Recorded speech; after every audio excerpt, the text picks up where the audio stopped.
Okay, here we go. Hey, everybody, it's David. Saturday morning. Happy Memorial Day, everybody. Happy Memorial Day weekend. We're having a good weekend. Looks like we have really great weather here. I thought it was going to rain all weekend, but it's going to be great. So we're today streaming live on two different we're on Facebook and YouTube at the same time. I can only look at the Facebook page questions. I can't be looking at two things. I just, my separate eyes don't go to each one of those screens. So if you're going to ask me a question, ask me on Facebook, and I can put it there. If you ask me a question on YouTube, that's fine.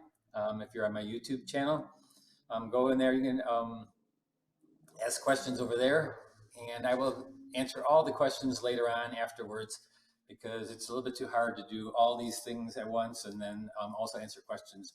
So get the questions in there, and I will answer them after the demonstration. So those are the two sites, and if you want to look where the site is and how to get to the sites, a couple of people are having problems there, thinking, how do I get to this site? For one, don't go to my BeckerArt Facebook page. That is not where I'm having a stream live. I'm streaming live to my David Becker personal website. Not sure why. That's just the way it's been working, and so I'm going to stick with that. So what you want to do is if you go to my website, that's the easiest way. If you go over here to my website, and if you go right, where is it? Right there. See that? Those are right there. There's my Facebook, my YouTube channels, my Pinterest, and my, what's the other one? Instagram. So those all there. Just hit one of those, and you'll go to now the Facebook one goes to not my personal site, but the personal site, you can go and just put in my name, David R. Becker. Though there's a bunch of David R. Beckers, and Gary just showed me that there's a David R. Becker site at Facebook that is not mine. So this mine has all artwork, so that's how to get mine. I want to thank everybody also for we've been having a lot of people donate and actually buying a lot of my daily paintings. Thank you very much for that, because that's really helped me out a lot when it comes to keeping my place open. And speaking of keeping my place open, we are probably going to open up again. I'm probably going to open up June 13th, Saturday, June 13th, have students back into my studio here in McHenry. And so that's June 13th. That's a Saturday. And if you want to come to my thing, now we can only allow 10 in. So I'll be separating the tables, and we'll do all the social distancing that we can. And then I have to ask you guys when you would like to have some of these online things going on afterwards, because I'm not going to do the class and these at the same time. So send me an email when you think I should do these besides Saturday mornings, because I'll keep on doing them because they're kind of fun and I enjoy them. And so actually learning all this stuff too, is I might as well not waste it. So let's go back to, I want to talk about this other place I'm going to be doing a workshop, and that's going to be at Dillman's. Dillman's is going to be my first workshop away from the studio here, and they're doing it, and let me see, if you go to their site, here you go over to Dillmans.com. At Dillmans.com, we're doing it June 28th to July 3rd. That's up in northern Wisconsin, and near Minocqua and Lac du Flambeau, and it's a really unbelievably beautiful place. And if you want to join me up there, they're only allowing 15 people because we're using 2 classrooms up there, and there's only going to be 2 workshops going on this spring up there, and it's going to be mine and Tom Lynch's. And Tom Lynch's is first, I think, is the week before me, and then I'm there June, like I said, June 28th to July 3rd. And you can sign up, and I think it's a go, so I'll go yet, and I think they're going to be advertising it. So if you go to that website and check out my website on there, you can sign up for it right there at Dillmans.com. And let's see what else we got here. So we're gonna and also coming up, people are talking about the demos and when I'm going to do these demos, or even like online classes. I'm looking into that, and it's and also beginner classes. I'm looking into that. This is all a lot of work to do. It's just not clicking a switch and all of a sudden you just do it. So I'll be probably doing those coming up in time. So now to get back to this and what you came here for, and not to hear me talk, is to hear me paint, or hear you paint. Yeah, you can hear me paint really well. So here we go. So let me just put you at the tabletop. Hold on right here. So this week we're going to be doing this Memorial Day weekend picture, and it's a photograph again I picked up at I think pexels.com, one of those websites where you can pick up photos for free. They're not they don't have a what do you call it? I forget. You can have those. You can use the pictures for them. You can download them. Now this photo didn't have the people in there. I've been working as an illustrator for 25 years before I was doing this, and I learned Photoshop really well. So I photoshopped a few of the people in there. So I put them in there just because it was kind of an empty beach, and I thought, hey, it's Memorial Day weekend and everybody's out there. And also, there was a flag actually in the picture already. So that's Memorial Day weekend. And by the way, thank you everybody in the armed forces for everything that you guys do. It's for you this weekend. And so here we go. First off, I'm going to really quickly talk about my supplies. Most of you who have been here, this is week 10, know my supplies, but I'm going to go for anybody that's new. I use Stonehenge Aqua. Stonehenge Aqua is a paper that Legion Paper makes. It's this paper right here, Stonehenge Aqua. This is a pad, and it comes in pads, but it also comes in single sheets. And I use the single sheets. I use 300 pound. I always use the big stuff, the heavy stuff. I don't like when it wrinkles. And so it's a 300 pound cold press, and it's a great paper. It's very affordable too. They made a quality paper at an affordable price. And there's my value study. I did the value study just so I know my values, what they're going to be using. Now I always go over and I show people, if you look really closely, my line work is pretty dark and has a lot of graphite there. And if you don't go over with the kneaded rubber eraser, if you don't go over like this with the kneaded rubber eraser, what happens is a lot of that graphite will get into your paint. So what you want to do is I just roll over with a piece of kneaded rubber eraser. These are those rubber erasers that you can just knead like dough. You just knead like that, and then just go across it. Should be doing with my fingers here, so I don't get dirty. And so now, if you can tell, what happens is you leave the line of the paper, but look at you can still see the line. But now we get rid of all that nice graphite, and it won't affect those nice clean colors that you're going to be using. Also, these colors on here, if you look, are just kind of dark, and they're almost just grayish, brownish, tans and stuff. And I want to up the color a little bit more than what you see right there. That's because the photographer wanted it to be that way, but we're not a photographer. We didn't take this picture. I didn't take this picture. I did manipulate it a little bit, but what I'm going to do is I'm going to create a whole different scene from this. This is just a reference material that you use to make your painting. And so then I do a value study to see the values, because that's what's more important. And I know a lot of you will ask me what colors I'm using, and I'll tell you what the colors are, but I want you to think more about what colors you like. Use the colors that you like. The colors that you have on your palette, I'm sure you like, or a lot of them will buy ones that the teachers have told them what to buy. But go into a store and look at the colors, and if you really like a color, get it. And then when you go to do a painting, look at the value of that color and use the colors use the value of the colors. And here, let me just get a drink of coffee here just for a second. It is again early morning, and there we go. Happy Memorial Day, everybody.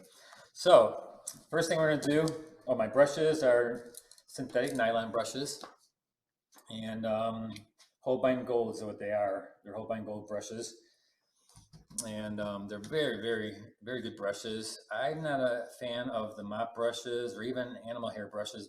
I've gotten so used to these that, and they come to such a fine point. And I know a lot of people like holding more water, but I feel like the mop brushes, I can't feel the actual bristle to the paper. And so I've gotten really used to these. But so whatever you use, you just have to practice with it a lot so then you get used to it. So first off, and the paints, of course, are Holbein.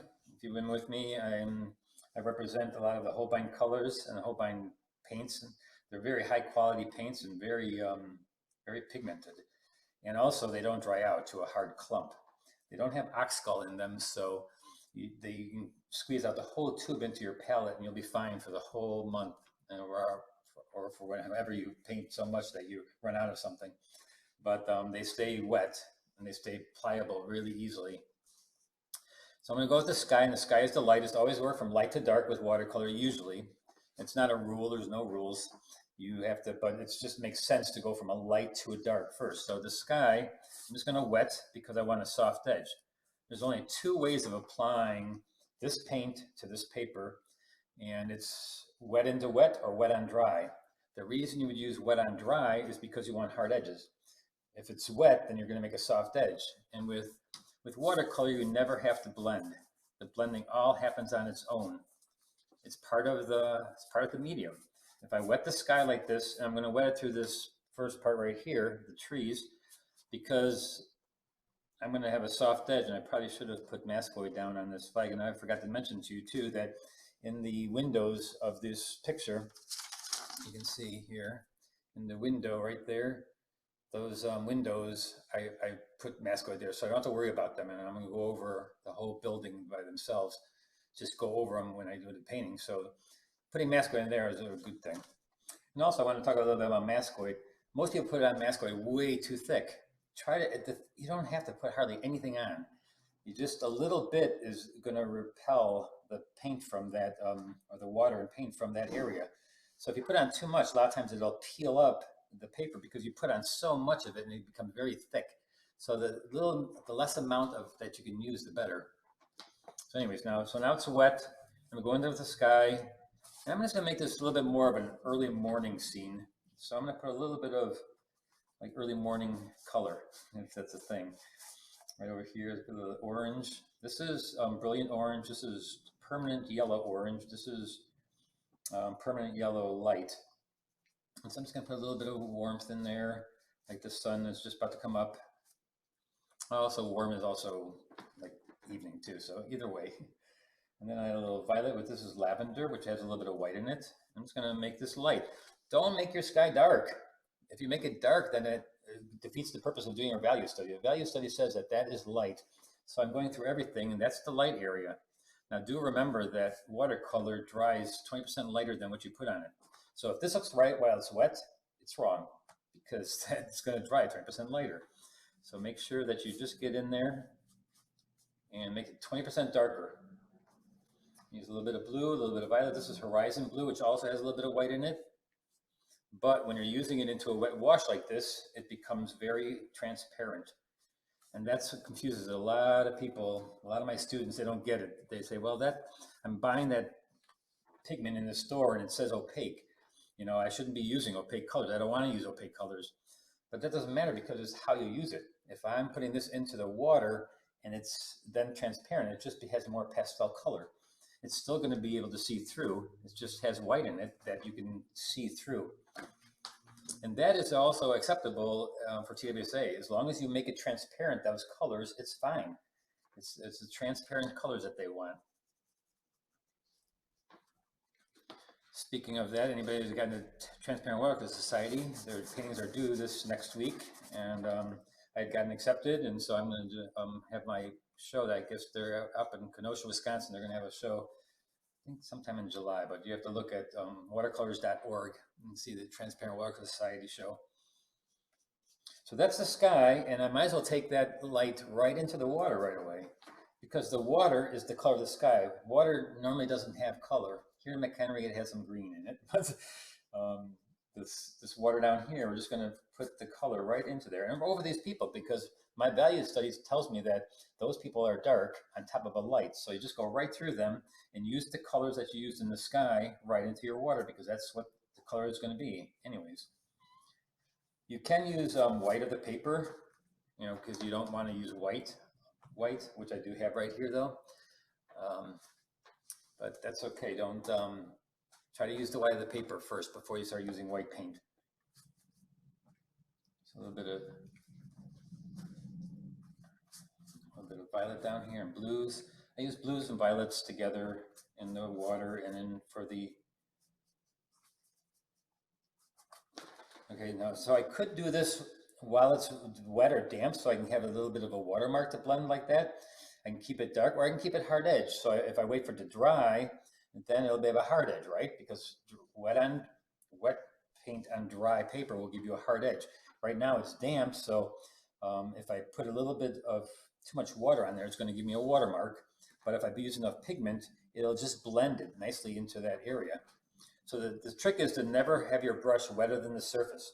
Because if your brush is wetter than the surface, I'm going to put it right here, you can see, it'll give you a watermark. So that's going to be a watermark right there because it's wetter than the surface. So your brush should never be wetter than the surface. That's how you get watermarks. So what color is that? Those are trees, right? So there's probably green in those trees, but because it's silhouetted kind of, you're not going to see that brighter color in there. So I'm going to gray down a green, and that's red. This is quinacridone gold. I don't have a green on my palette. And if you watched Andy Evanson's demonstration for Dillman's this last weekend, or last week, he also doesn't have any green, which really surprised me because I was like, I don't have a green. I do have leaf green on it, but I don't really use that. I make my greens with quinacridone gold and any of my blues. I have ultramarine, I have peacock, I have horizon blue and Prussian blue, and any one of those colors with the quinacridone gold makes my greens. And so I'm going to make it, and I'm also going to add a little violet in there because the sky is going to be engulfing that area. So right, so they're going to go right in there.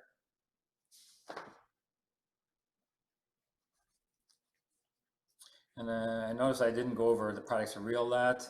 And again, I'm going to try to get some beginner classes in there in this pretty soon to show people who are just totally beginners more about the materials and stuff. These classes I've been doing on the weekends and Saturday weekends are more for advanced students, just so that I don't want to go over that every time for them. They already know all the things about the paints, and though it doesn't hurt to get a good refresher course on that. I'm going to go around the flag a little bit here. And that's not the exact value I have in the photograph. See, that's really dark. You can do that, but I'm going to keep it back a little bit, push it back. I'm going to have the grays. I'm going to gray it down a little bit. And how do you make it gray? You add complements. So if you got a green, you add red, and that makes it gray. I can go through these buildings with that color, but I'm not going to do that completely. Well, I probably should. Yeah, I'm going to go right through them because they're going to be darker. So I'm going right through the buildings with that back. And as you notice in the picture, it's kind of foggy. So that happens on its own. You do not do that. The watercolor does it by you floating your pigment into the water. And as it goes back, I'm going to try to gray it and make it lighter too, because as things go recede, and look at it, I made a watermark right there. So I was splashing with my water here. So what you can do for that is just wait for it to dry a little bit and make your brush the same wetness as the surface, and then just pull it out. So yeah, you can see that. Let's see, it got a little bit lighter there. So now we're gonna go down here, just bring it down. Just gonna, and that to me is not dark enough on the top part here, so I'm just gonna go in there with a little bit of darker blue, dull it down with orange. Orange is the complement of blue. So we're just gonna make that a little bit darker. And it's wet, and so all the soft edges are happening on their own. I don't make the soft edges. I don't scrub it to make soft edges. I just let it do its own thing. That's what you have to practice for beginners or even for advanced, is the learning to let the pigment soften itself. You can push it along a little bit, but the little haziness right there, that's done on its own with watercolor. Where other mediums, you would have to have that, do that for it. You'd have to like sit there and rub it and scrub it. Here, not with watercolor. You just go in with more, let it sit in water, and it's just going to does it on its own. Here, I'm going to put, there's a couple more trees here in front of that. So right away, put that down there. And in front of that again. So it goes from dark to light, dark to light, dark to light. I can go over these buildings. I keep on going around them. I can go right through them because they're darker. So anything that's in front that's darker, go over it. It makes it cleaner looking. It's kind of greenish. More purple in this area. Purple is the magic color for me because it's just really, you put it in anything, it looks great.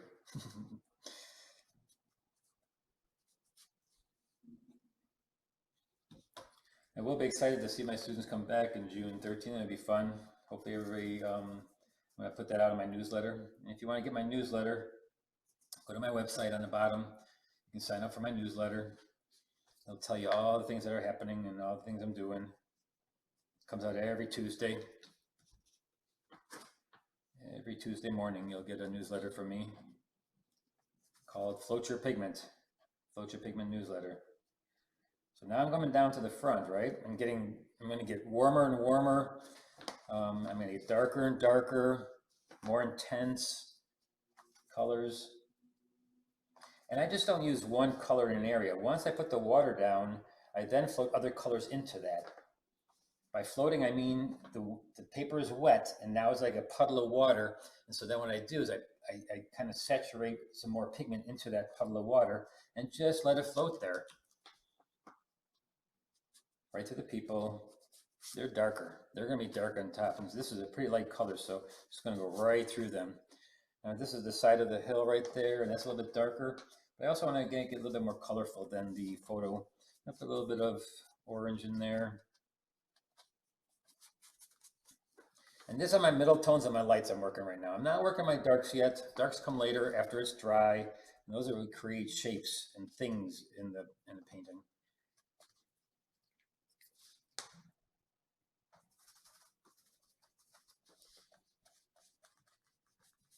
Again, please email me when you think, and come June 13th, I won't be doing these in the morning. Again, I'll be teaching my class here in McHenry, Illinois, but I still want to do a few of these demonstrations each week. It's kind of fun and I enjoy them. And I know a lot of people who are online who want me to do the Zoom classes, but I'd rather do these, and hey, you don't have to pay for these. For those of you who have donated for these classes, thank you so much. It's helped me keep my studio open here during this pandemic. Thank you again. I'm trying to thank everybody online who has donated, but it's just, I've had so many emails from people thanking me, purchasing my paintings. And thank you for that too, everybody who's purchased one of my paintings. That has helped me extremely a lot to be able to keep this building open. Now right through here, I'm going to start doing the sand right through the people. Again, they're going to be darker, so you just go right through them. When you start going around things and not going through, what happens is then you get little edges, and unless you're doing a really, really tight painting, and there's a lot of you that do very tight painting, which is cool, then yes, you can go around, but then you're slowing down and you're just going to make the picture really nice and clean. My technique here is not clean at all. It's actually going through a lot of different things, a lot of different, you work in big values. And even if you did it tight, I would still do it this way because I can go darker on top of this, but still just keep it tighter. I'm not a very tight painter because I'm very, I can't sit still long enough to do that, I guess. Here I'm kind of going down here and I'm adding a little bit of orange in here. And see how I'm not just adding one color, I'm adding orange, I can add a little bit of that purple in there. I'm looking for the values. I'm looking so strongly for the values of what things are. That to me is more important than, I'm not putting in, I can put in the shading right away too if I'd like. I know it's there, and so I'm going to do that right now because I'm on a soft edge. And so it's the color, when you're doing shadows, it's the color of the surface that it's on first, and then reflective color into that shadow.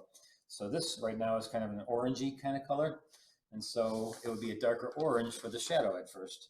Then you can sit there and manipulate the color after it's down. And we're going to put a little of the red down of the color of the shadow. Sorry, I'm not looking at it up to see any questions. I'll do that later. I'm just really into the painting right now. And so once I need it to dry, I'll look up for a second and see if anybody's asking questions. And again, if you do ask questions and I don't get to them on air, I will get to them afterwards.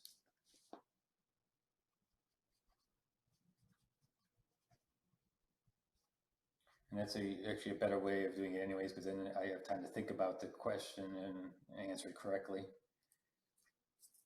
And here I'm going to make the little reflection into the, maybe the beach sand is a little wet here, so it's going to reflect a little bit, so I can put a little bit of that in there. And now I'm going to reflect color into that shadow. Like maybe there's some little violets in that shadow. But first, again, always start out with the color of the actual item that the shadow is sitting on. And that, like I said, here is more of a tan. And so I make it a darker tan or darker orange or whatever color that you're using in that surface of the sand. Here, get that a little bit darker. And as long as it's wet and you're floating your pigment, anything can go on top of that wash. Light colors, even white can go on top of a dark color if you let the water sit there and you float that pigment on top of there. So I'm taking this through the people's faces, going down. I'm leaving a little water right there. There's little puddles in the picture. I'm making a little bit more puddles than are there, but. And so now I've used the whole painting. I've used this 1¼ inch brush. And by the way, these are all for sale on my website. There's a set of 6 for $60 if you want to get those. And thanks for all those that have bought. That also helps me keep things open.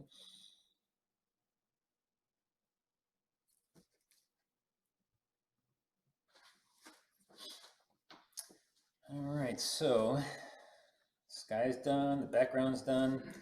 This little edge here is almost gonna be done.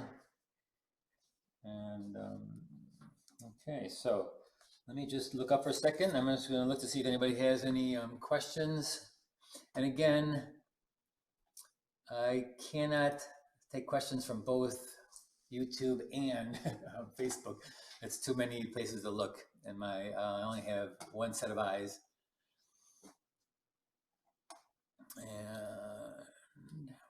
oh, you guys are all smart. Didn't ask me questions. Good. Refresh here just for a second. Let's see what's going over on Facebook. Is Facebook's happening? Maybe don't have chat turned on over there. All right, so that probably stalled me enough to go in there. I think my background is getting dry. Now, always when you're leave my glove off of this hand is because that way I can feel if it's dry or not. With a glove, it's hard to tell if something's dry. And I wear my glove one because look how dirty it is already. And I just wear it because it's dirty and it's become very comfortable. I actually like wearing the gloves now. And I think it's stalled enough. So after you get your lights and your darks in there, then that's when you go into your darks. And your darks are the things that create shapes, and they're hard edges. But you don't put them on any differently from how you put on your lights. You still put down your water and apply thicker pigment and darker pigment. I mean, my array of colors is almost like a color wheel. And here's my dark area, and there's browns and blacks. I even have black, purples, dark blues. And then, so if I need some of the darks, I can go in there. This is as dark as these get. These light colors, that's as dark as they get. So you can't make a dark color with these. You can add them into your dark colors to make them, but that's about it.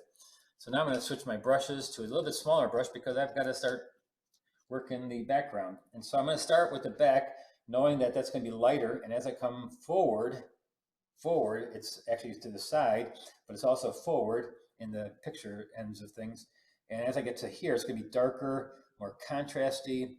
And my center of interest is basically an area of interest. It's right in here. This group of people right here will be the area of interest.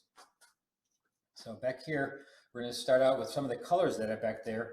It doesn't matter what color that house is. And I'm not even looking at my photograph anymore to see what colors, because that colors, they're all aerial perspective is engulfed.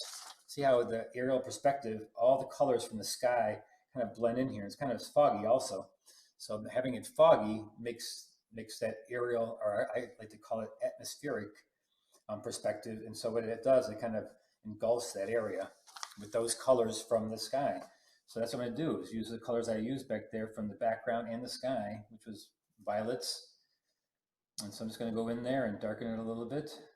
Hard edged, and it's dry now, so, and I don't have to go around the windows, because what did I do? I masked them out so that I don't have to go around them. later on, I'm just going to take a mask white and voila, I have a window. Voila. So here we go. A little bit of almost too much brown in that one I did there. Here I'm going down. And this is more of a gesture kind of look of these buildings. I'm not going in there and putting the railing down in the steps and each window. It's basically overall, the big parts. Later on, if I were to do this photographic, I would still do it this way. And then later, when it's dry, go in there and get all those little details. So it doesn't matter the style of your painting. You can still do light to dark, large to small detail. In my classes, I have students that are very tight and very loose, and we all start the same way. Painting pieces is a tough way of making the painting look good to everything kind of end together.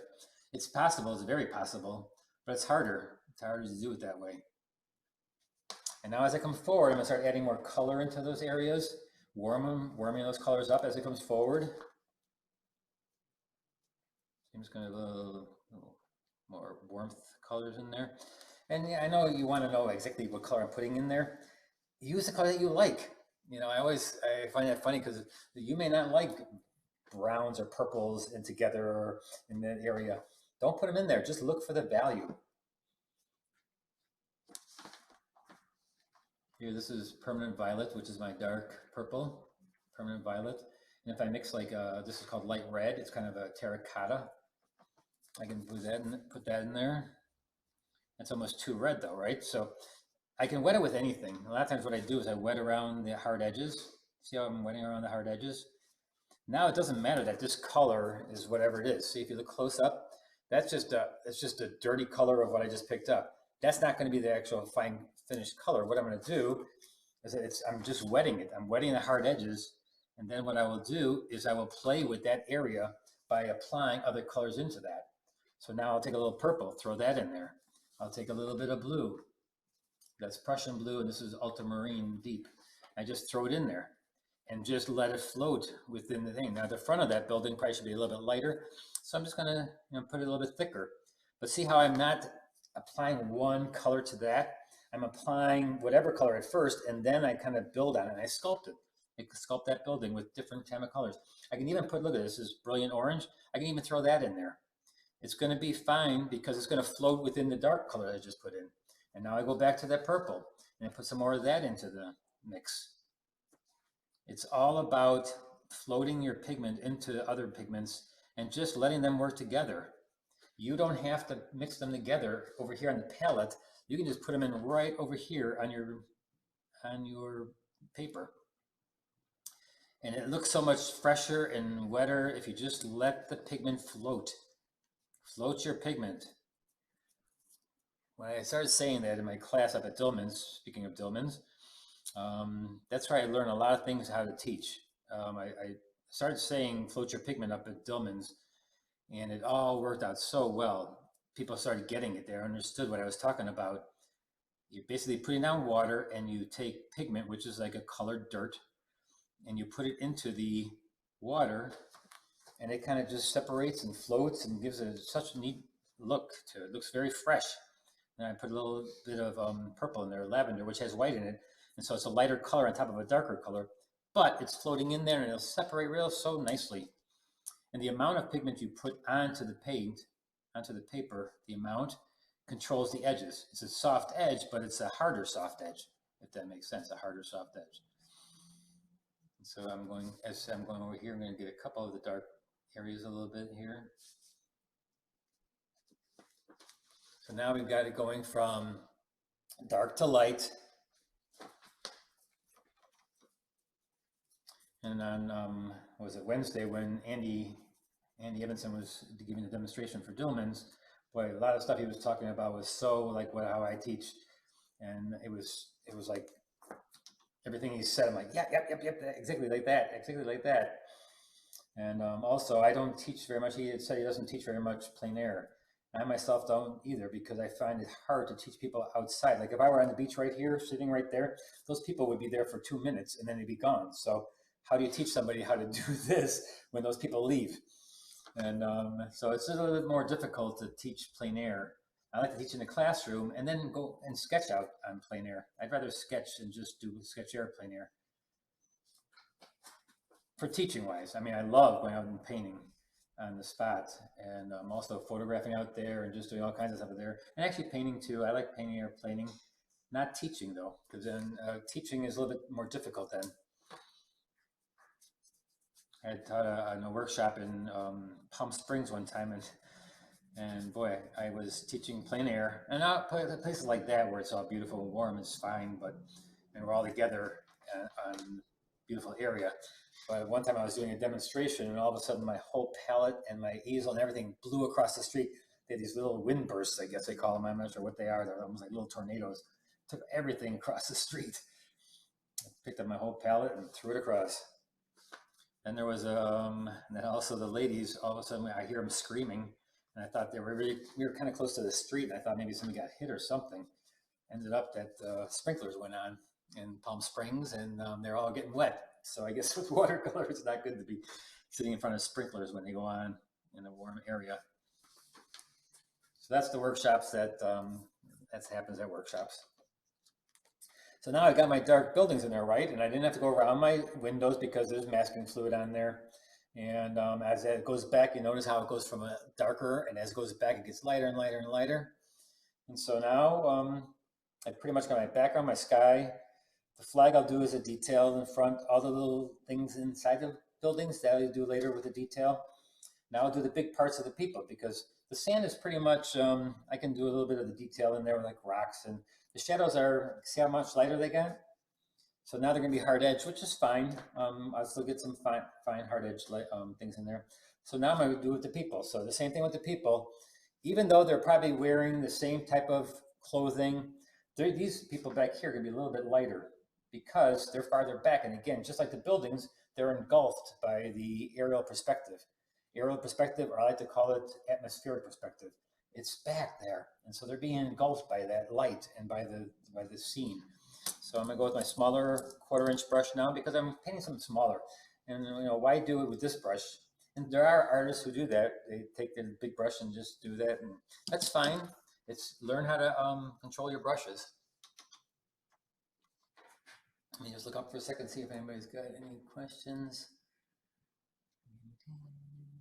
I've got all my students trained not to ask questions. Good. So just ask them afterwards. That will be good. So now we're going to go into let's see what we got here. So we'll start out with these people. And I learned how to do gestured people with Robert Wade, or one of my mentors, Robert Wade from Australia. He came to Chicago one time, and Irving Shapiro introduced me to him. And ever since he introduced me, I became close, actually friends with him. And he would have me send my imagery on slides back then, when we didn't have computers and phones that did everything. And I would send them to Australia, and he would critique every one of my pictures and every one of my paintings. And then I took one of his workshops in Rockland, Maine, and he showed me how to do these. They're called Bob's Blobs, and unbelievably wonderful way of doing gesturing people. I call them David's Dabs now, but you basically do the body as a blob, blob, and then and notice how they're grayer and they're not very dark. They're just sitting back there a little bit. And I'm not detailing them so much, though you could. I mean, if you wanted to go in there and do everyone, but if you get these guys detailed, then these guys are going to have to be able to see their hairs on their arm. So you have to figure out which is more important. These have to be, if these are detailed, then those are going to have to be more detailed.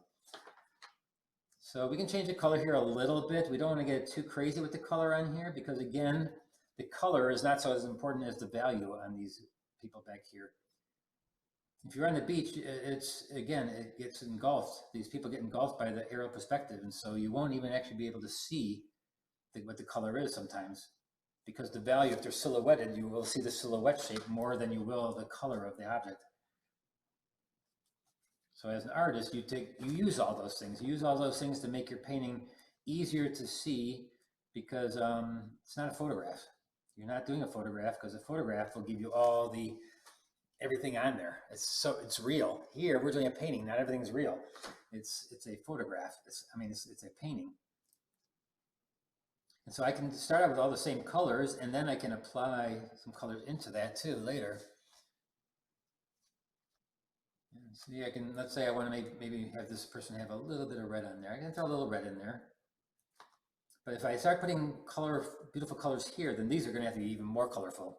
So just watch out. Watch out where, this is all one painting. It's not individual pieces. You got to stop painting pieces.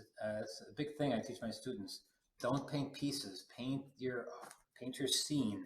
It's all one scene. It all goes together.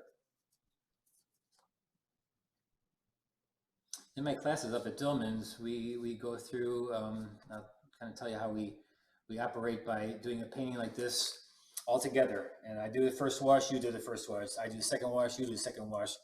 And then we have all different kind of projects. Every day is a whole different thing. And it's 4 days. We usually do about 2 exercises a day.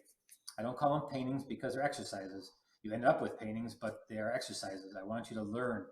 You're not there to paint beautiful paintings. You're there to learn how to paint beautiful paintings that you can then, when you get back to your studio, you'll be able to do, hopefully. And also then if they don't, I always tell them, just email me and I can take a look at them. Once a student, always a student of mine. I enjoy it. I thank everybody, whoever comes to one of my demonstrations or workshops. So thanks a lot for coming always. So those people over there is going to be enough. Now I can also put reflections in the water right away. And whatever reflections in this will be the same color it's reflected on. Just like the shadows, reflections are the same thing. If that was blue water, I put a darker blue for the reflections. Now this is kind of like a orangey color. I'll take the orange, make it a little bit darker, and throw a little reflections. Not shadows, reflections. It's a different thing. Shadows are going to go this way. Reflections go down, straight down from where you're in. This sand is not as wet, so we're going to keep that. All right, so now these guys, these are the important guys, right? What time do we have here? We got 10:13, okay, we got plenty enough time. Try to keep it under an hour for demonstrations. So now, what color should we make these? Just go in with any color first, wet the hard edge outside. I don't care what color I use because I'm going to be floating on stuff on top of it as soon as I get this wet. You may want to go like with either a warm or a cool, but I'm going to go right in here. I'll probably go with the warmer colors on by the face because I can make it a warmer color later. But what I do is I go in here and I try to wet it. And then right away, right after you wet it, then start applying other colors, more pigment. Let it float in there. Floating makes it look very, very, very, very fresh. Makes it look really fresh and like you know what you're doing, and it's transparent and it's a one-shot deal. Even though you're not doing it one shot, you just did like 3 little layers while it's wet. So go just a little bit slower. You wet it first, wet it with a color if you want, and then apply your pigment. You can put light on top of dark, dark on top of light. It doesn't matter as long as it's wet and it's floating. I changed it around a little bit from the picture. I put her in front instead of her being behind the guy. And I put his arm there around her. Those are things you can do as the artist. You decide what you want to do with the picture. You don't have to copy the picture to a T. Unless it's a beautiful picture that you took and then you like it just the way it is, then go ahead. Copy it to a T. Copy it exactly like it is. That's fine. Nothing wrong with that.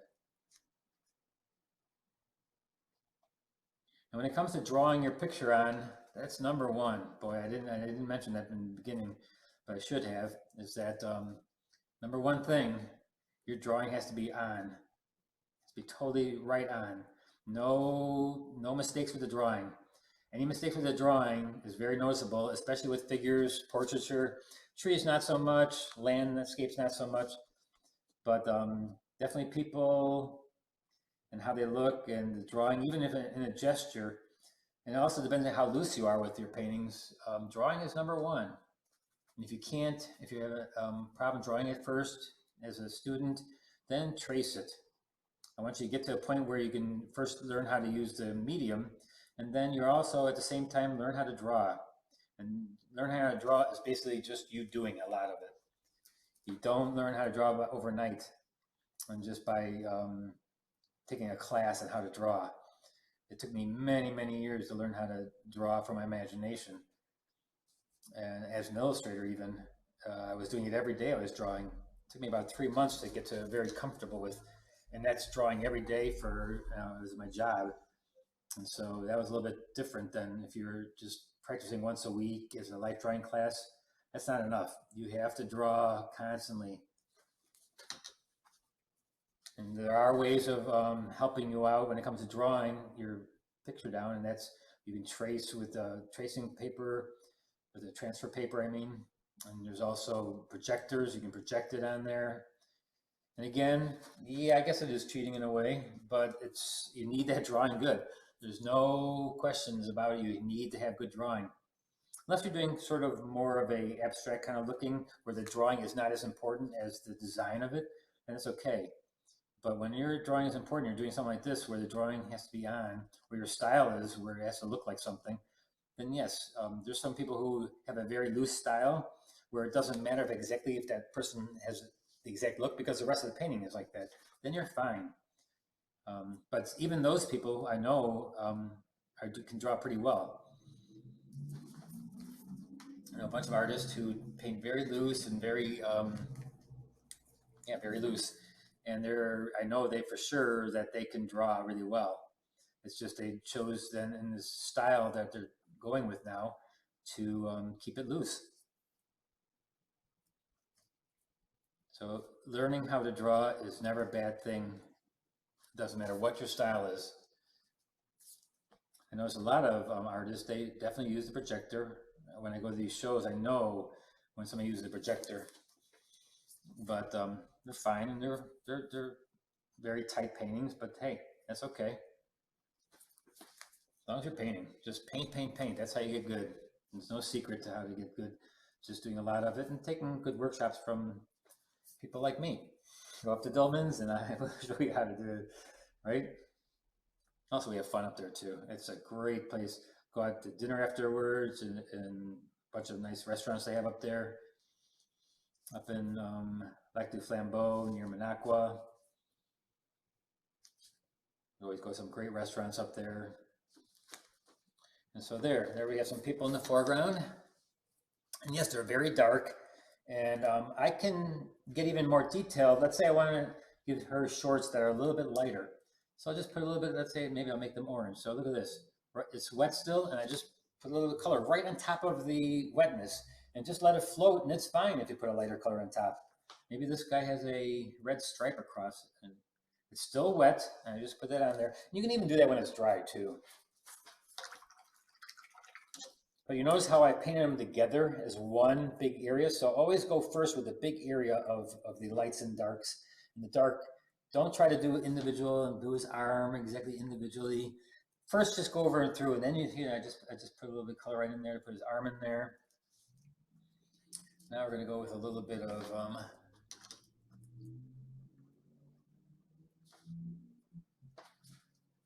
Carol says, what size am I using? I'm using a 1/4 inch for this part. And it's not my rigger. I use it at the very end, my rigger. The rigger being this brush. That's going to be for the really fine details. Right now I'm just using my 1/4 inch brush.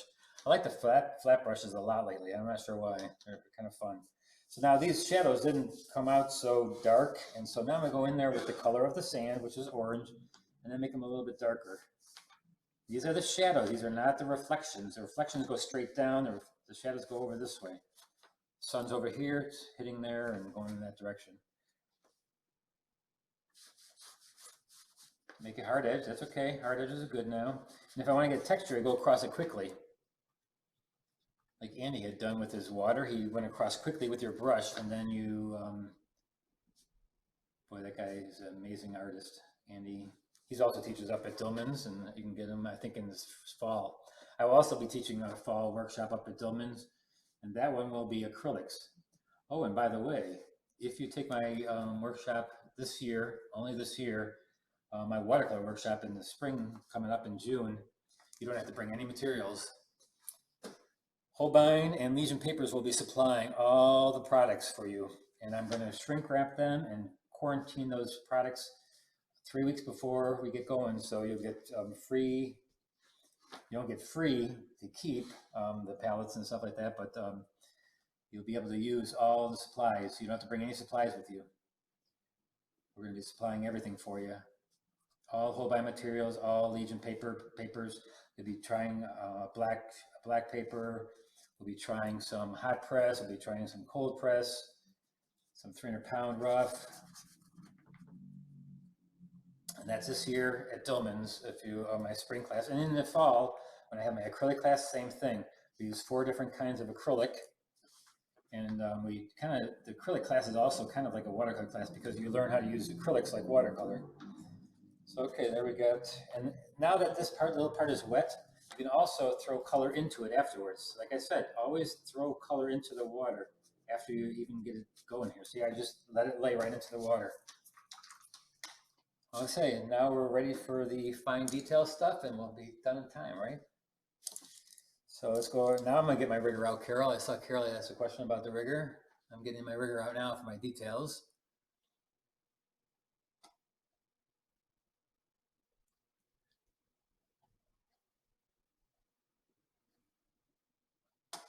Let me see what you guys are saying here. Hold on just 1 second. So it looks like it's working on both. I think I've gotten on YouTube. I hope the people on YouTube are getting it okay, and I hope the people on Facebook are getting it okay. Thanks a lot for coming to either one. This has been great, and now I'm going to get to the detail. So actually, this is probably dry by now, and so before I start the detail, I'm going to use my kneaded rubber eraser pickup, the rubber cement pickup. It's a little rubber thing. You can also do it with your finger. If you don't put a lot on, you can just use your finger, clean finger, and just lightly rub off. But see, this was kind of put on too thick, and it may rip up some of the paper. You have to watch out with how much you put on. And the Stonehenge paper is a little bit softer when it comes to the surface, so it may rip a little bit of the paper. So a very little bit amount of pigment or masking fluid you got to put on. The thicker the masking fluid, the more it penetrates into it. So if you just put a real light wash of it on there, and this didn't turn out so great, so I'll have to go around those windows. The windows didn't turn out nice and square like I hoped that it would, but so what I'll do is I'll go in here and square off my windows. There we go. No big deal. Using my rigger brush now because I'm using details, so I don't want to go in with a big brush when I'm doing small little things like this. So here we go. Get them straight again. Window, window, window, window. I can even do it closer for you so you can see. So window, window, window. It's little details. So the flag. We'll put some red stripes in there.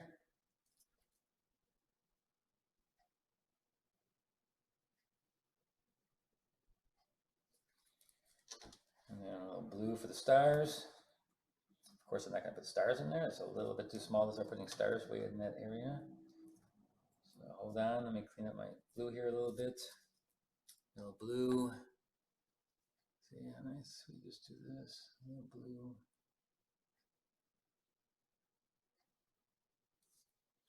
And why I'm using this blue somewhere, a lot of times I like to put it elsewhere. Never leave a color. Here, I'll put a little stripe of blue in the shirt. He's got a blue hat on. It's always good to make the colors that you use one place somewhere else. Even if it's just a little thing like a stripe. Just brings it over to the other place. And the painting makes it, balances it out a little bit. Now we're going to go here. A couple little windows, maybe some dark windows. They don't have to be light windows. They can be some dark. And here we go on the side. Some people up here standing, little dots, little blobs, blobs again, Robert Wade blobs.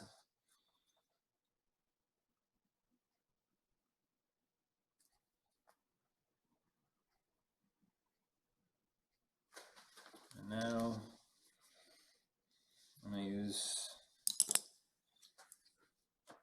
to put a little bit of texture in here. So I'm going to use my big brush. Watch this. I'm going to take all this little texture on the beach. I'm not going to go in there and put little dots. What I'm going to do is I'll load up my brush with a lot of just dirty pigment and real lightly use the side of the brush and scrape a little bit across. Just scrape a little bit. kind of messy, but this is messy beach, right? So you don't, I'm just gonna take the side of the brush. I'm not using the tip, I'm using the side. I'm just gonna, this is rough paper, so it's just gonna pick up the rough edges of the top. Actually, Shapiro taught me that one. He did that a lot with his paintings. And so, see, it gives a little texture. You hit the top of the paper with it. He always said that you load up your brush with a lot of water and pigment and just hit the tops of the surface. And you can get the nice texture in there. And now final will be to get a little bit more detail in this building right here, and we'll be good. Good for another weekend. Please let me know when you think I should be doing these during the week. I'm gonna probably do them during the week, one day of the evening, or maybe morning. I'm not sure. Whatever you think is whatever I get the most people telling me to do. If everybody's saying on the evening from so and so, just let me know when you think a good time is for these demonstrations and when you can paint, because I want you to paint along or paint afterwards like we do. And actually, thanks everybody for posting your paintings that you do and posting one on Facebook for me to see afterwards. I love it. Now the ground over here is a little bit darker.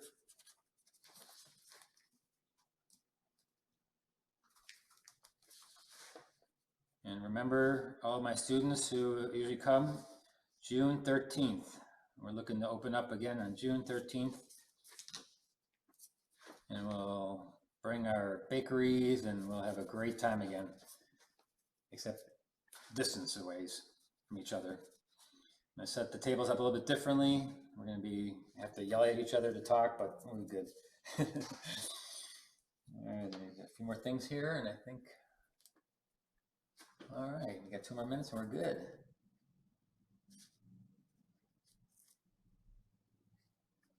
That's back here.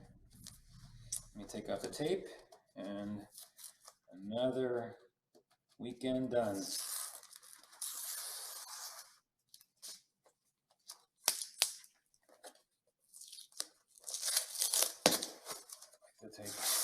Tape off, rip the tape off away from the picture so you don't rip the paper. See, I would just take it and rip it this way, rip it in the direction away from the.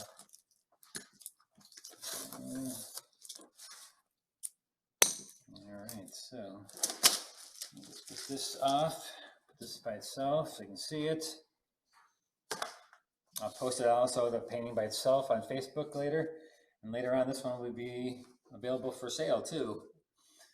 Probably maybe tomorrow on my website. So I guess we'll end it today and say thanks a lot, guys, for coming again. I'm not sure what we're doing next weekend painting. I always look at my newsletter, find my newsletter out, and get that, and tell you what. By then, I'll know what we're painting next week. I have no idea right now what we're painting next week, but we'll see. Always something that kind of help you out in some ways. But thanks again and again for joining me this holiday weekend, and we will see you next weekend. Thanks a lot. Bye, guys. Hold on, I gotta first